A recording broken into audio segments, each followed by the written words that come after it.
हाँ जिम्मेवारी दी गई है। तो ऐसे में तो अभी वीआईपी के जो प्रवक्ता है देवज्योति जी तो इससे बच निकलेंगे, इस डिबेट से ही निकलेंगे बच के। देवज्योति जी क्या क्या है कहना इस पर? जी देखिए, हम लोगों ने जो वीआईपी जो कुर्नी में चुनाव लड़ रही है, हमने एक साफ छवि, आप जात पात पे मत दे जाइए, हमने एक साफ छवि, एक ऐसा नौजवान को वहाँ हमारे नेता सन ऑफ मला आदरणीय मुकेश सहनी ने जिस पे विश्वास जताया है कि जिसके नाना 4 बार विधायक थे, कुर्नी के प्रतिनिधित्व कर चुके हैं और 1990 में निर्दलीय जीते हैं, निर्दलीय 1990 में जनता दल की वो लहर में उनके नाना में स्वर्गीय साधु शरण शाही जी निर्दलीय जीते हैं कुर्नी से। और जो हमारा उम्मीदवार है वो नौजवान है, साफ छवि का है, और हम तो कुछ इस तरह की खराब जिसको कहा जाता है, जिसके पर 4 गो केस है, किसी पे बलात्कार का केस है, किसी पे जो है घोटाला का केस है, तो फिर नाना को नाती से कैसे जोड़ दे रहे हैं?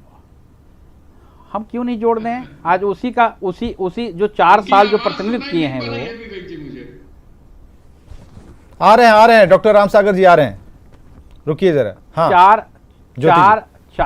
चार बार जो जनप्रतिनिधित्व कर चुका है वहां पे, और विकास उनके नाना जी के बाद सही मायने में अगर जोड़ के आप देखिएगा तो कुर्नी की विकास नहीं हुआ। फिर तो आरोप आपके ऊपर परिवारवाद वाला भी लगेगा। चले जाइए,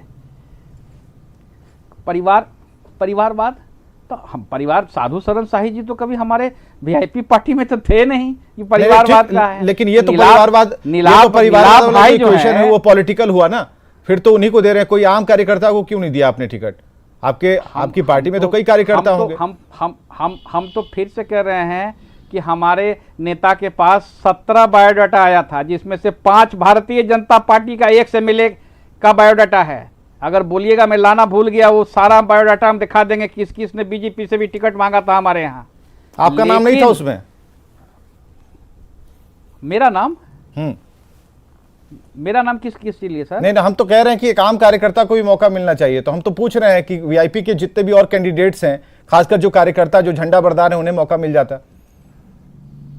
नहीं, साफ बात है, हमारा हर एक कार्यकर्ता, हर एक पदाधिकारी, जितने भी हमारे राष्ट्रीय समिति में, पार्टी में है, प्रदेश में है, सारे लोग को हम लोगों ने पूछा। एक दिन पहले हमारे नेता मुकेश सहनी जी मुजफ्फरपुर गए, वहाँ पे अतिथि होटल में मीटिंग किया। उन्होंने मीटिंग करके हर एक लोगों से पूछा कि भाई हम ऐसा डिसीजन लेने वाले हैं, आप लोगों को कोई ऐतराज है? अगर कोई ऐतराज है तो बताइए। संजय जी के पास एक बार फिर चलते हैं। संजय जी, जब कोई पार्टी का बड़ा नेता पूछता है कि कोई ऐतराज है तो किसकी हिम्मत होती है बीच में बोलने की? संजय जी, अगर पार्टी का नहीं, वो तो अगर मुकेश सहनी जी अगर निर्णय लेंगे तो सही बात है कि वो कोई पार्टी में नहीं तय कर पाएगा कि हम इनके खिलाफ जाएं या कोई अपना विचार दे। वो तो ठीक है, वो तो उसके सर्वे सर्वा हैं, ये निर्णय लेंगे। लेकिन हाँ, एक बात से मैं सहमत हूँ कि एक युवा चेहरा को अगर इन्होंने उतारा है, ठीक है, जातीय समीकरण के ही इर्द गिर्द इन्होंने खाका खींचते हुए उनको उतारा है, तो एक अच्छी शुरुआत है कि एक नौजवान को इन्होंने मौका दिया।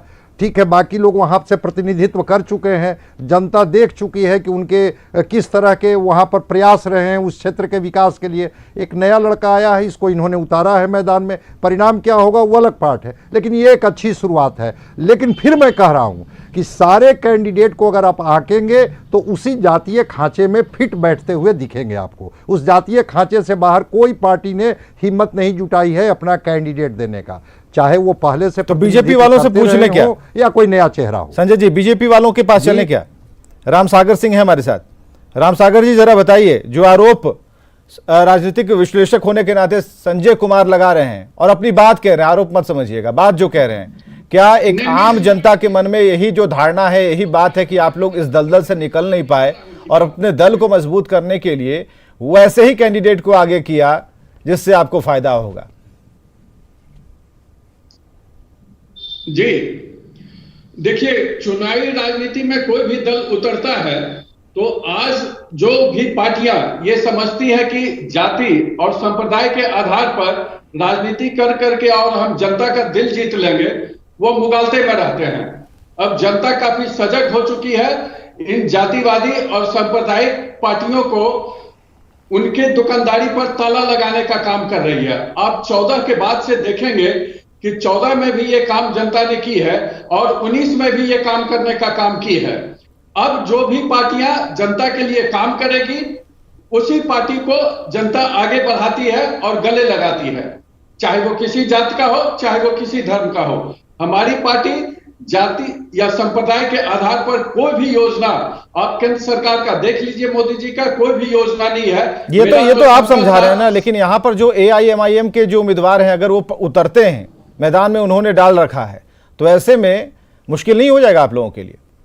नहीं विवेक जी, मेरे लिए कोई मुश्किल नहीं होता है, क्योंकि मैं उस तरह की राजनीति को तिलांजलि देने का काम किया हूं और अन्य पार्टियों को भी कहता हूं कि धर्म और जात की राजनीति से ऊपर उठ करके काम करें। और जब से नरेंद्र मोदी जी सबका साथ, सबका विकास और सबका विश्वास वाली राजनीति शुरू किया है, उसका लाभ भाजपा को मिला है। और जो बिहार के या अन्य प्रदेशों के भी लाभार्थी हैं योजनाओं के, वो उसी का लाभ हमको मिलता है हमारी पार्टी को, और गले लगाते हैं और हमको जिताते रहे हैं। 282 से 303 कर दिए। ठीक है, वो तो दूर की बात हुई ना, यहाँ पर तो चुनाव उपचुनाव की बात दोनों अलग अलग हो जाती है। डॉक्टर संजय के पास एक बार फिर आते हैं। डॉक्टर संजय, ये बताइए, ये दावा है कि कोई फर्क नहीं पड़ने वाला। हाँ रुकिए, ठीक है, हाँ ठीक है डॉक्टर साहब, एक मिनट। हाँ संजय जी, कोई फर्क नहीं पड़ने वाला है। हम कह रहे हैं कि फर्क पड़ जाएगा। ये गोपालगंज से नहीं सीख पा रहे हैं, हमें वही नहीं ये मोकामा के जो चुनाव हुए हैं उसमें साबित हो गया है। हाँ। मोकामा में अब तो बांध के रहने वाले तो हैं। मोकामा का नाम ले रहे हैं, गोपालगंज नहीं ले रहे। कुर्मी चक के कुर्मी लोग बीजेपी को वोट किए, धानुक नहीं तो राम सागर जी, आप एक ही जगह का नाम क्यों ले रहे हैं? वोट किया। अरे आपको और महागठबंधन को तो बड़ी चोट पहुंचाई ही।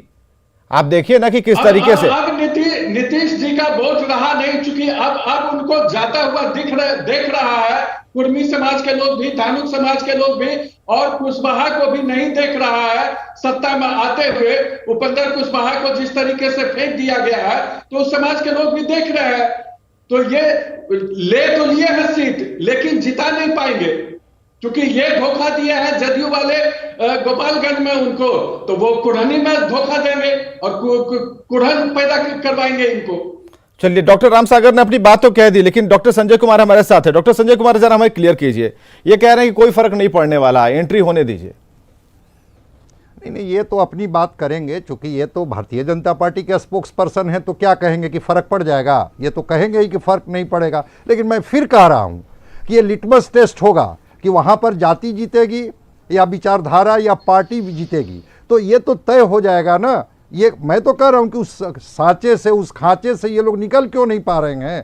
केदार गुप्ता जी हार गए थे 20